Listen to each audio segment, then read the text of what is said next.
ফাতেমা বেগম। তিনি প্রায় ৩৮ বছর যাবৎ মাটির চুলা তৈরি করেন। একসময় রমরমিয়ে বিক্রি হলেও এখন মাসে ৩ থেকে ৪ হাজার টাকা মাত্র চুলা বিক্রি হয়, যা দিয়ে সংসার চালানো খুবই মুশকিল। এ কারণে আগে ২০ জন কারিগর থাকলেও বর্তমানে মাত্র ৪ জন কারিগর আছে তার। যখন দেখি যে আমাকে কোনো দিকে লাইন নেই, খাওয়ার জোটে না, তখন ছেলেপেলে নিয়ে কী করে বাঁচবো, তখন এই কাজটা বাইছে নিলাম যে এই জায়গায় যখন থাকি এইটাই করি। এখন বিভিন্ন মানুষ বাড়িওয়ালারা তো গ্যাসের চুলা ছাড়া কাঠের চুলা জ্বালাইতে দেয় না, বাড়িঘর কালো হয়ে যায়। এই জন্য ২০টা দোকান হয়েছিল, ২০টা দোকানেই বিক্রি হয়েছে। আস্তে আস্তে যখন গ্যাস চালু হয়ে গেছে বাড়ির ঘরে ঘরে, তখন আস্তে আস্তে সব কমে গেছে। এখন তো একদমই কমে গেছে।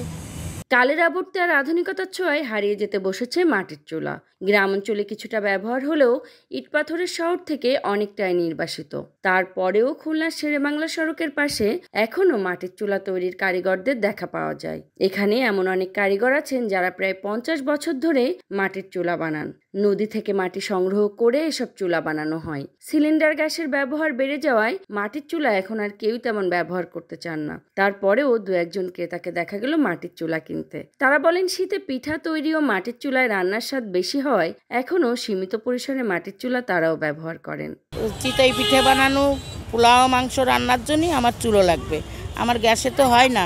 বাবা পিঠা, ছাঁচ পিঠা, এই পিঠা করার জন্য আমি চুলা কিনতে আসছি। কাঠে আগে রান্না করতাম, এখন মাঝে মধ্যে কাঠের রান্না করি, গ্যাসেও রান্না করি, কিন্তু কাঠে রান্না করলে আরো বেশি ভালো হয়। হুট করে গ্যাসটা শেষ হয়ে গেল, সব সময় তো আর টাকা থাকে না, তখন আমরা কাঠের ব্যবস্থা করলে আরো বেশি সুবিধা হয় না। মূলত শীতের সময়ে চুলার চাহিদা বেশি থাকে। এ সময় কারিগররা মাসে ৭০ থেকে ৮০টি চুলা এবং ১৫০ থেকে ৮০০ টাকা দামে বিক্রি করেন প্রতিটি চুলা। বছরের অন্যান্য সময় তাদের বিক্রি একেবারেই নেই বললে চলে। এই যে সিলিন্ডার গ্যাসগুলি এই সময় তো ছিল না, আর এখন প্রত্যেকটা ঘরে হচ্ছে সিলিন্ডার গ্যাস। এই ঘরে ঘরে গ্যাস সিলিন্ডার হওয়ার কারণে আমাদের কেনা বেচা নাই। ওই যেরকম আয় সেই রকম ব্যয়। পরিস্থিতি এমন, খাইয়ে আমরা দেনাও নাই, আমাদের জমাও নাই। কখনো মাসে 50টা, কখনো 80টা, কেনা বেচার উপরে নির্ভর, কখনো কম কখনো বেশি। এই তো কি কেনা বেচা অঘ্রাণ, পৌষ, মাঘ, এই তো মাঘ মাস এসে গেছে, কেনা বেচা কমে গেছে। Desk report, voice of tiger.